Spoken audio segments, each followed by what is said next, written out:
Good morning, friends. Today we are going to study about a right of outgoing partner to carry on the competing business. Section 36. Now,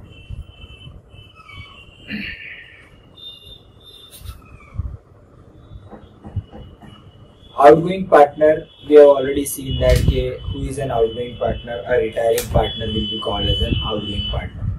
If any outgoing partner, कोई partner अगर partnership firm छोड़ के जाता है तो question ये arise होता है कि क्या वो सिमिलर बिजनेस कर सकता है, वो सेम बिजनेस कर सकता है जो ऑलरेडी वो पार्टनरशिप फर्म में कैरी ऑन कर रहा था.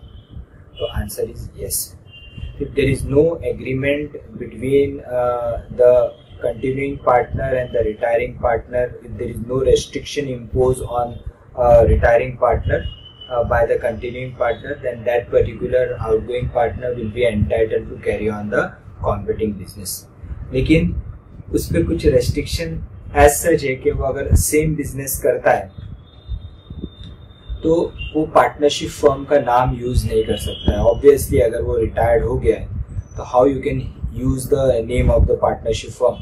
So he cannot use the name of partnership firm. Further, he cannot solicit the customer of the partnership firm. Solicit का meaning मैं already आप लोगों को पहले भी बता चुका हूँ. Solicit का meaning ये है कि वो जो partnership firm के customers है उन customers के साथ मिलके उनको बहका नहीं सकता है, यानी उनको ये नहीं बोल सकता है because ये retiring partner उसे already partnership firm के सब in and outs पता है, तो वो पार्टनरशिप फर्म के जो कस्टमर्स है उनको मिलके ये नहीं बोल सकता है कि वो पार्टनरशिप फर्म से आप ये रेट में गुड्स लेते हो, they are supplying you the goods at the rate of 100 rupees per K G, वही सेम गुड्स मैं आपको 60 रुपीज 70 रुपीज पर केजी दे सकता हूँ, यानी उनको बहका नहीं सकता है. तो वो पार्टनरशिप फर्म वो सेम बिजनेस कर सकता है, लेकिन these are some of the important conditions he has to follow. Further, अगर पार्टनरशिप फर्म के एग्रीमेंट में ऑलरेडी लिखा है कि रिटायरिंग पार्टनर से कॉम्पिटिंग बिजनेस नहीं कर सकता है, तो in that circumstances retiring partner same business नहीं कर सकता है. लेकिन वो रेस्ट्रिक्शन जो भी पार्टनरशिप डीड के अंदर रहेगा या पार्टनरशिप एग्रीमेंट में रहेगा या पार्टनरशिप पार्टनर्स उस रिटायरिंग पार्टनर के साथ अगर कोई एग्रीमेंट बनाते हैं तो those agreement should not be unreasonable, it should be reasonable. It should not be like कि वो लाइफ टाइम सेम बिजनेस नहीं कर सकता है या वो ये पर्टिकुलर एंटायर इंडिया में बिजनेस नहीं कर सकता है. तो रेस्ट्रिक्शन ऐसे अनरीजनेबल नहीं होना चाहिए, रेस्ट्रिक्शन रीजनेबल होना चाहिए. और ये रेस्ट्रिक्शन अगर कंटिन्यूइंग पार्टनर उस रिटायरिंग पार्टनर पे डालते हैं तो it will not amount to restraint of trade, जो अपन ने section 27 of the Indian contract act के अंदर पढ़ा है कि अपोज टू पब्लिक पॉलिसी के अंदर one of the important condition is restraint of trade, यानी you can not prevent any particular party from carrying on lawful business. तो वो ये पर्टिकुलर रेस्ट्रिक्शन जो कंटिन्यूइंग पार्टनर रिटायरिंग पार्टनर के ऊपर डाल रहे हैं तो वो सेक्शन 27 में नहीं आएंगे. तो come on, we'll just try to understand what are the details given under this particular unit. What they have given on your screen, you can refer that. Right of an outgoing partner to carry on the competing business, section 36. Sections की list में already आप लोगों को दे चुका हूँ, आप just उसको refer करिए. What it has been given. An outgoing partner may carry on the business competing with that of firm, and he may advertise such business, but subject to the contrary he may not. क्या बोला गया है कि वो same business कर सकता है. Competing business का मीनिंग क्या है कि वो पार्टनरशिप फर्म जो बिजनेस कर रहा है, for example partnership business power tools का बिजनेस कर रहा है, तो ये पर्टिकुलर पार्टनर अगर रिटायर्ड होता है तो क्या वो पावर टूल्स का बिजनेस कर सकता है? तो answer is yes, he can carry on the same business और वो अपने पर्सनल बिजनेस का एडवर्टाइजमेंट भी कर सकता है, लेकिन कुछ रेस्ट्रिक्शन उसको फॉलो करने. What are the restriction?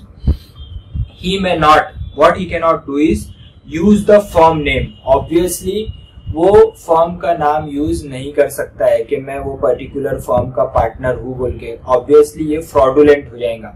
अगर वो रिटायर्ड हो गया है पार्टनरशिप फर्म से तो how he can utilise the name of partnership firm? वो सेम नेम यूज नहीं कर सकता है. और लोगों के पास जाके अगर वो सेम नेम यूज कर रहा है, इसका मीनिंग क्या है कि वो फ्रॉड कर रहा है. तो वो सेम नेम यूज नहीं, वो फर्म का नाम यूज नहीं कर सकता है. represent himself as carrying, he cannot represent himself as carrying on the business of the firm. Further, वो लोगों के पास जाके ये रिप्रेजेंटेशन नहीं दे सकता है कि वो पार्टनरशिप फर्म का ही पार्टनर है बोल के। उसे अगर उसको सेम बिजनेस करना है तो उसको क्लियर कट मैनर में बिजनेस करना पड़ेगा। अगर वो कस्टमर को रीच कर रहा है तो he has to clearly tell them that कि वो अब पार्टनरशिप फर्म से रिटायर्ड हो गया है, अब उसने अपना खुद का बिजनेस स्टार्ट किया है। तो all this proper representation has to be given to the customer. If he is using the firm name or if he is representing as a partner of that particular partnership firm, though he is not actually a partner, he has already been retired. In that circumstances, it will amount to fraud.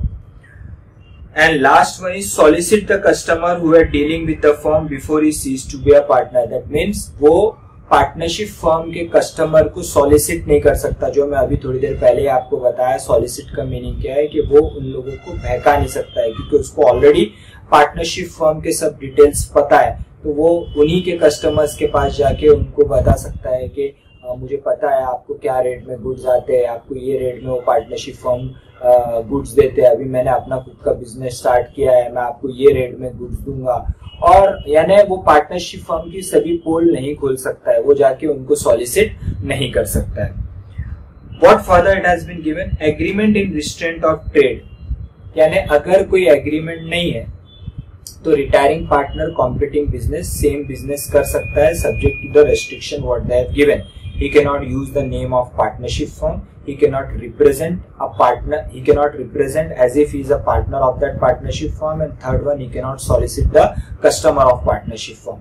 अगर ये condition वो follow करता है तो वो competing business कर सकता है। लेकिन अगर ऑलरेडी पार्टनरशिप फर्म और उस रिटायरिंग पार्टनर के बीच रेस्ट्रिक्टिव एग्रीमेंट है, यानी पार्टनरशिप ने उस आउटगोइंग पार्टनर के ऊपर रेस्ट्रिक्शन डाला है कि ऑलरेडी उसके साथ एक एग्रीमेंट बनाया है और उसके ऊपर रेस्ट्रिक्शन डाला है कि वो सेम बिजनेस नहीं कर सकता है, तो such restriction will be a valid restriction, it will not amount to restraint of trade.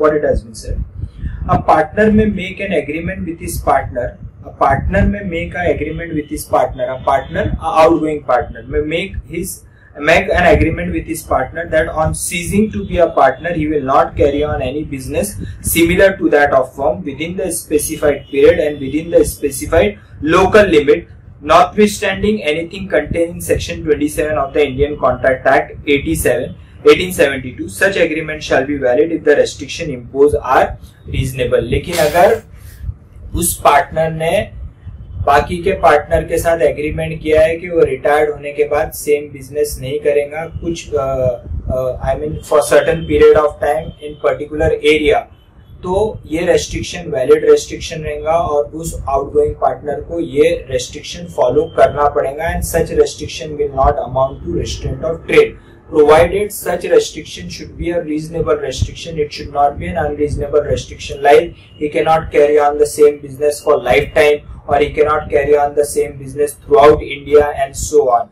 तो ऐसे अनरीजनेबल रेस्ट्रिक्शन नहीं होना चाहिए, वो रीजनेबल रेस्ट्रिक्शन। रीजनेबल कैसे बोला जाएगा, आप ऐसा बोल सकते हो कि अगर वो जलगांव के अंदर पार्टनरशिप है और जलगांव से वो पार्टनरशिप से वो रिटायर्ड हो रहा है, तो you can put a restriction that he can not carry on the same business in the entire Jalgaon district for a period of 2 years or 3 years. So this kind of a restriction can be called as a reasonable restriction. Otherwise, if it is unreasonable restriction, that unreasonable restriction will not stand in the court of law. अगर dispute होता है और court में जाता है तो वो stand नहीं होगा, जज जो है वो रिटायरिंग पार्टनर के फेवर में जजमेंट देगा। Further what it says, right of the outgoing partner in certain cases to share the subsequent profit, section 37.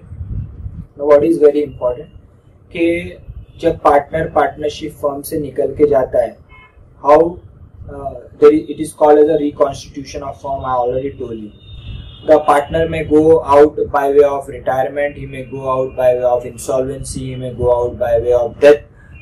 तो इन ऑल दिस सर्कमस्टांसेस उसका जो भी बैलेंस पेएबल है पार्टनरशिप फर्म को, वो पार्टनर को इमीडिएटली पे करना पड़ेगा। यानी पार्टनर्स का जो भी पैसा पार्टनरशिप से लेना निकलता है, जो भी उसके कैपिटल बैलेंस स्टैंडिंग है बुक्स के अंदर, जो भी प्रॉपर्टी के अंदर उसका शेयर स्टैंडिंग है, तो वो पर्टिकुलर अमाउंट उस पार्टनर को आपको इमीडिएटली पे करना पड़ेगा। अगर पार्टनरशिप फर्म उस रिटायरिंग पार्टनर या आउटगोइंग पार्टनर को उसका शेयर इमीडिएटली पे नहीं करता है, तो इसका मीनिंग ये है कि पार्टनरशिप अभी भी उसका शेयर यूज करके आगे बिजनेस कर रहा है, और आगे जो भी बिजनेस करेगा और उसमें जो भी प्रॉफिट पार्टनरशिप फर्म कमाएगा उसमें से भी उस रिटायरिंग जो पार्टनर ऑलरेडी चला गया उसको उसका शेयर, प्रॉफिट का शेयर आपको देना पड़ेगा। प्रॉपर्टी का शेयर, जैसा जैसा प्रॉपर्टी का वैल्यू बढ़ेगा उसमें से भी उस पर्टिकुलर पार्टनर जिसका आपने अकाउंट सेटल नहीं किया है उसको शेयर देना पड़ेगा।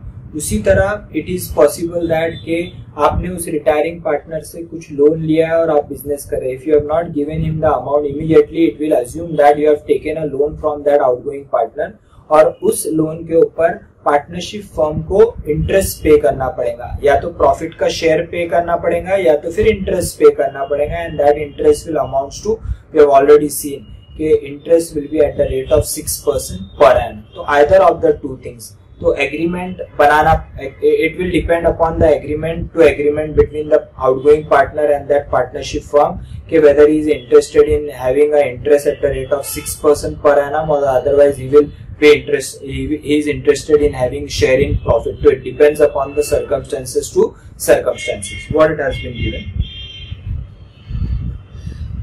If any member of the firm ceases to be a partner on account of death, retirement, insolvency, etc., and the business of the firm is carried on without any final settlement of accounts with him, then in the absence of contract to the contrary, or he or his legal representative has an option either to claim such share of profit made since he ceased to be a partner as may be attributable to the use of his share of the property of the firm, that is the claim of profit in capital ratio.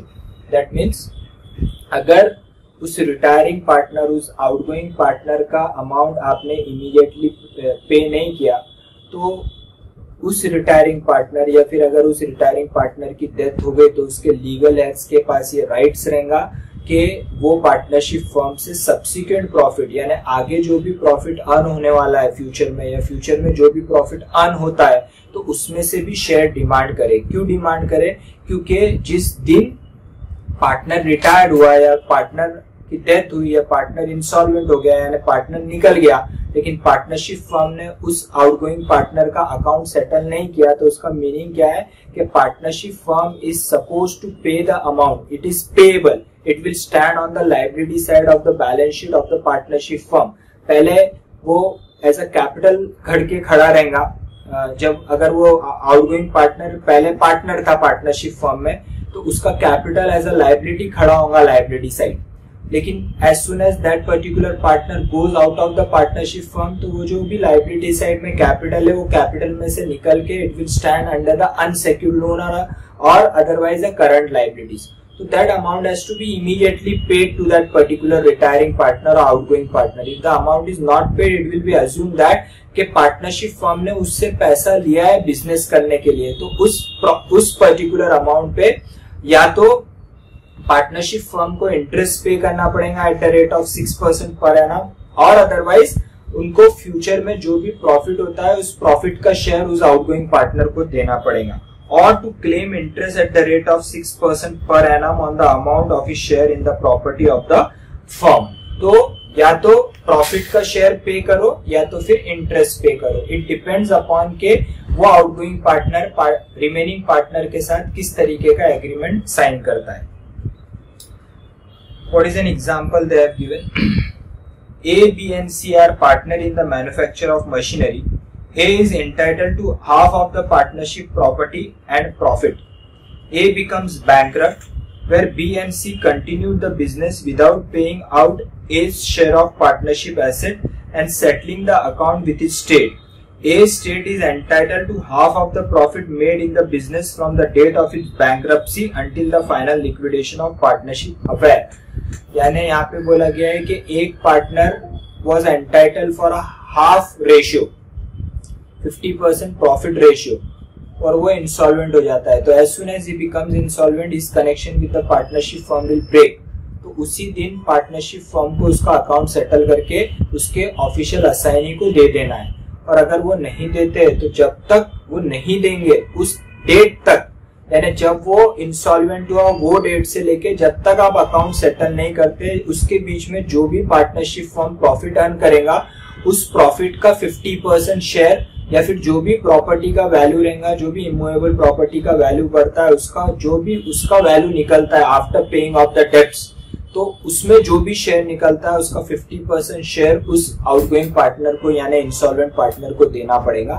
या तो फिर जिस दिन वो insolvent हुआ वो date से लेके जब तक आप उसका अकाउंट सेटल नहीं करते वो पीरियड के लिए आपको इंटरेस्ट पे करना पड़ेगा eight the rate of 6% per annum. Example 2, A, B and C are partners. C retires from the partnership firm. A and B fails to pay the value of the share to C as agreed to.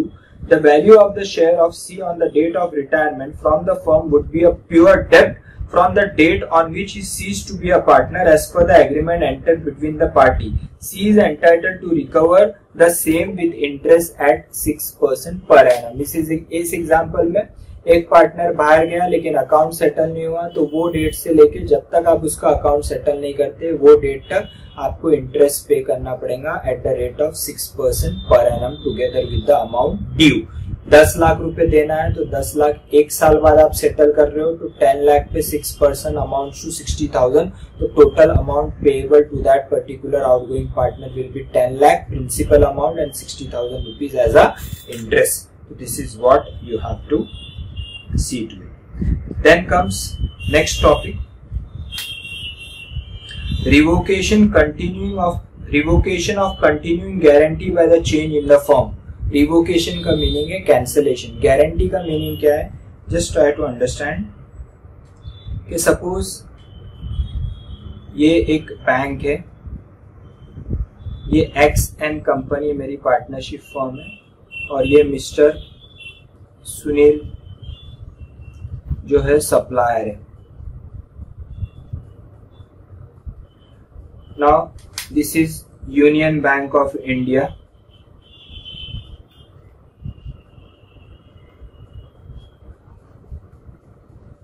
Union Bank. अब my partnership firm is X N company, I need a goods worth rupees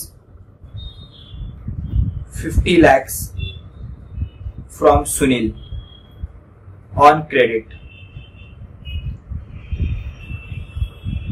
Sunil से मैं पहले भी माल लेता था लेकिन अब मुझे एक बड़ा ऑर्डर मिला है तो आई need a goods worth rupees 50 lakh from Sunil. X and company is my partnership firm. X and company required 50 lakh rupees goods on credit from Sunil, लेकिन सुनील को एक्स एंड कंपनी के ऊपर भरोसा नहीं है, तो सुनील एक्स एंड कंपनी को क्या बोलता है कि वी नीड अ गारंटी, कि अगर आप ये पेमेंट आप नहीं देंगे, आप देने में चूक गए या फिर आपसे नहीं दिया गया है, तो आप ऐसी गारंटी लाके दो किसी क्रेडिबल पर्सन का या बैंक का जो आपके बिहाफ पे गारंटी दे सके कि अगर यह अमाउंट आपने नहीं पे किया तो आपके बिहाफ पे वो पर्टिकुलर पर्सन पे करेगा जिसने गारंटी दी है। तो x and company approaches union Bank of India. X and company Union Bank के पास जाता है और यूनियन बैंक को बोलता है कि आप हमारे बिहाफ पे सुनील को गारंटी दो 50 लाख की। तो obviously Union Bank is our bank, यानी एक्स एंड कंपनी का ट्रांजेक्शन यूनियन बैंक से चलता है, उसका पूरा खाता यूनियन बैंक के अंदर है and there is a sufficient FD standing in the books of Union Bank. Union Bank के पास एक्स एंड कंपनी के कुछ एफडीज है, करंट अकाउंट है और सभी ट्रांजैक्शन यूनियन बैंक के थ्रू होता है, इसलिए X and company Union Bank को अप्रोच करता है for the purpose of giving a guarantee to mister Sunil. तो bank on the basis of charging certain commission, they give a guarantee on the behalf of certain customers। तो union bank mister Sunil को guarantee देता है कि 50 लाख रुपए का आप माल इनको दे दो, और अगर मिस्टर एक्स ने पैसा नहीं दिया तो union Bank of India mister x का पैसा, एक्स एंड कंपनी का पैसा सुनील को देंगे। तो this is called as a guarantee, बराबर। अब कंटिन्यूइंग गारंटी का मीनिंग क्या है कि एक पर्टिकुलर स्पेसिफाइड पीरियड पे गारंटी एक स्पेसिफाइड पीरियड तक दी जाती है। जैसे कि अगर फॉर एग्जांपल 1 अप्रैल 2020 से 31 मार्च 2021, ये पीरियड में जब भी माल एक्सेंट कंपनी सुनील से लेगा तो एक पर्टिकुलर अमाउंट की गारंटी जो है वो union Bank of India Sunil को देता है। यूनियन बैंक ऑफ इंडिया ने सुनील को गारंटी दी है worth rupees for example 50 lakh, और बोला गया है कि 50 लाख तक का माल आप मिस्टर सुनील एक्सेंट कंपनी को उधार दे सकता है 50 लाख रुपीज तक। और अगर सुनील ने एक्सेंट कंपनी ने सुनील को पैसा नहीं दिया तो वो बैंक पे करेगा। तो होगा क्या कि मिस्टर सुनील एक्सेंट कंपनी को रेगुलरली गुड्स सप्लाई करते जाएगा और एक्सेंट कंपनी पेमेंट भी करते जाएगा, और कितना माल उधारी में देगा सुनील एक्सेंट कंपनी को अप टू रुपीज 50 लाख, यानी पहले 10 लाख रुपए का माल देगा, फिर और 10 लाख का माल देगा, और एक्सेंट कंपनी ने सपोज 15 लाख रुपए दे दिए तो अभी 5 लाख रुपए बकाया है। तो मिस्टर सुनील को कोई प्रॉब्लम नहीं, क्योंकि 50 लाख रुपीस का गारंटी जो है वो यूनियन बैंक ने सुनील को दिया है। तो ऐसा रेगुलरली गुड्स सप्लाई करते जाएगा एक्सेंट कंपनी, सुनील को पेमेंट करते जाएगा और कब तक उधारी में देते जाएगा और रिकवर करते जाएगा जब तक टोटल अमाउंट 50 लाख का नहीं हो जाता है। तो ये particular guarantee which stand for a longer period of time is called as a continuing guarantee. Now we'll try to understand what does this section 38 says. What it says: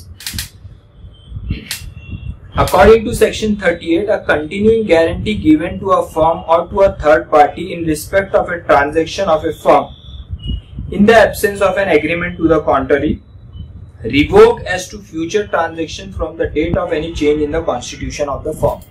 What does it says? अब यहाँ पे union Bank of India ने एक continuing guarantee 1 साल की guarantee Sunil को दी है, यानी रेगुलरली सुनील एक्सेंट कंपनी को गुड्स सप्लाई करते जाएगा और वो गारंटी के जितना भी गारंटी दिया है वो गारंटी की हद तक वो गुड्स उधारी में देते जाएगा। अब यहाँ पे क्या बोलता है कि अगर पार्टनरशिप फर्म जिसने गारंटी ऑब्टेन की है, यहाँ पे एक्सेंट कंपनी ने यूनियन बैंक का गारंटी ऑब्टेन किया है, तो एक्सेंट कंपनी के अंदर अगर कोई भी there is a change in the constitution of the firm, change in the constitution of the firm का मीनिंग क्या है कि अगर कोई भी पार्टनर एडमिट होता है या कोई भी पार्टनर एग्जिस्टिंग फर्म में से बाहर जाता है, रिटायर्ड हो जाता है, तो आपको यूनियन बैंक ऑफ इंडिया को इन्फॉर्म करना पड़ेगा और उनका कंसेंट आपको लेना पड़ेगा। अगर एक्सेंट कंपनी के उसमें suppose there are A, B, C are 3 partners in X and company, now they have admitted D as a new partner, and as soon as they have admitted D in the partnership firm, it amounts to change in the constitution. Now A, B, C they have not informed Union Bank of India about the change in constitution. तो in this circumstances it has been said that कि अगर आपने किसी की continuing guarantee ली और आपके constitution के अंदर अगर चेंज होता है जिसका इंफॉर्मेशन आप उस गारंटर को नहीं देते, तो वो गारंटी उस पॉइंट पे कैंसल हो जाएगा, इट विल गेट रिवोक। तो it is necessary that whenever if you have obtain a continuing guarantee from a third party and if there is any change in the constitution of the partnership firm, you should first obtain the consent of that particular third party from whom you have obtained the guarantee. Section 38 का analysis क्या बोलता है? Mere changes in the constitution of firm operates to revoke the guarantee as to the future transaction. यानी आपने inform अगर नहीं किया तो at that particular point the guarantee will get cancelled. फिर इमीडिएटली सुनील को इन्फॉर्म करना पड़ेगा कि गारंटी कैंसिल हो गई है। इसीलिए अगर आपके कॉन्स्टिट्यूशन में कोई भी आता यानी फर्म में कोई भी आता है या फर्म से कोई भी रिटायर्ड होके जाता है तो आपको उसका इंफॉर्मेशन गारंटर को देना है, otherwise guarantee will get cancel. Such change may occur by the death, retirement of a partner और by introduction of a new partner, that is a admission. Next topic of study is section 17A, mutual rights and duties of the partner after change in the firm. क्या बोल रहा है? Subject to a contract between the partners where change occur in the constitution of firm, that is where a new partner is admitted or where a partner ceases to be a partner by way of retirement, expulsion, insolvency, death, the mutual rights and duties of the partner in the reconstitution firm remain the same as they were immediately before the change as far as may be possible. Thus, where A, B and C are partners sharing profit in the ratio of 4:3:3 and D is admitted as a new partner who gets 1/4 of the profit, the remaining 3/4 of the profit will be distributed between A, B and C in their old ratio, that is 4:3:3. Sometimes a new partner may be admitted without specifying even the profit sharing ratio of the new partner. In that case, the new partner should be deemed to share equally in the profit of the business and the remainder should be distributed among old partner in their inter se old profit sharing ratio. क्या बोल रहा है? Generally तो क्या होता है, whenever you admit a new partner, तो you generally prepare a supplementary deed, you prepare a altered deed and you try to reconstruct the clauses. क्योंकि अब नवा पार्टनर एडमिट हो गया है तो new clauses will be incorporated in the supplementary deed. However, it says that कि अगर new partner admit हुआ है और उसको आपने एक पर्टिकुलर प्रॉफिट का शेयर दिया है और बाकी पार्टनर जो पुराने थे उनके प्रॉफिट शेयरिंग रेशियो के बारे में कुछ बोला नहीं है, तो वो बोल रहा है जो भी आप न्यू पार्टनर को शेयर देंगे और बचा हुआ जो भी शेयर रहेगा that will be shared in the old profit sharing ratio among the old partners. This we have already done in 12th standard कि अगर suppose there are 3 partners and sharing profit in the profit and loss in the ratio of 4:3:3, and if you have admitted a new partner to whom you have given a 1/4 share in the future profit, तो remaining profit will be 3/4. लेकिन बाकी के partner के new profit sharing ratio के बारे में कुछ भी मेंशन नहीं है, तो how we used to calculate? If new partner has been given 1/4 share, remaining share will be 3/4. And that 3/4 will be shared by old partner in old profit sharing ratio, that is 4:3:3, that is 4/10, 3/10 and 3/10. Second वो बोल रहा है कि अगर suppose new partner admit होता है लेकिन उसका शेयर ही मेंशन नहीं किया गया है, तो जितने भी पार्टनर्स रहेंगे उसको इक्वल शेयर मिलेगा. Suppose there are 4 partners, already old partners, 4 old partners है और आप एक न्यू पार्टनर को एडमिट कर रहे हैं और उस न्यू पार्टनर के शेयर के बारे में आपने कुछ भी बताया नहीं है, तो it is assume that he is given 1/5 of share. उसको 1/5 आप शेयर दे रहे हो क्योंकि पहले 4 पार्टनर्स थे और वो एक और पार्टनर एडमिट हो रहा है, तो टोटल नंबर ऑफ पार्टनर्स हो गए 5.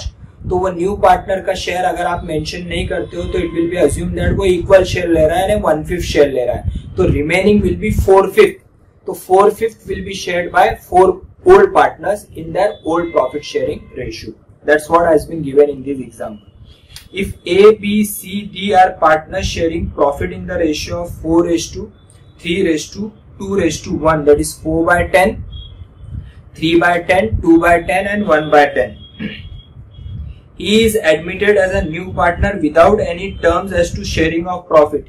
E new partner यानी 5th partner को आपने एडमिट किया लेकिन उसके प्रॉफिट शेयरिंग के बारे में आपने कुछ भी मेंशन नहीं किया है, तो then it is assume that he is entitled to 1/5 of the profit and the remaining 4/5 will be distributed between A, B, C and D in the ratio of 4:3:2:1, that is old profit sharing ratio. This is all about mutual rights and duty of the partner after change in the firm, that is reconstitution of the firm. So this is all about rights of outgoing partner. We have seen that कि अगर partner partnership firm के बाहर जाता है तो वो competing business same business कर सकता है अगर उसके ऊपर कोई भी रेस्ट्रिक्शन नहीं डाला है तो, लेकिन वो फर्म का नाम यूज नहीं कर सकता है, फर्म को रिप्रेजेंट नहीं कर सकता है और तीसरा फर्म के कस्टमर को सॉलिसिट नहीं कर सकता है. लेकिन अगर उस आउटगोइंग पार्टनर के ऊपर आपने कोई रेस्ट्रिक्शन डाला है तो that restriction will be valid restriction provided restriction should be reasonable, it should not be unreasonable. Next we have seen revocation of continuing guarantee by change in the firm. अगर किसी third party से आपने continuing guarantee लिया है और अगर आपकी partnership firm में कोई रिकॉन्स्टिट्यूशन होता है तो it is a duty of the partnership firm to inform about that reconstitution to that third party, to that guarantor. If you fail to give a information about the change in the constitution of the firm, or if you don't obtain the consent of that guarantor, then that future guarantee, आगे की जो भी guarantee रहेंगी वो हो जाएंगी आपकी cancel. और उसके बाद लास्ट क्या बोल रहा है, mutual rights and duties of the partner after change in the firm. Generally whenever there is a reconstitution of the firm, you design a supplementary agreement, and in that agreement you redefine the ratio of all the partners. However, if ratio defined नहीं है, तो it has been assumed that कि जो new partner admit होगा उसको equal ratio दिया जाएगा और बाकी के partners whole profit sharing ratio में remaining profit will be shared. So this is all about today's topic. Hope you have understood the entire concept. You have enjoyed the subject. Bye everyone.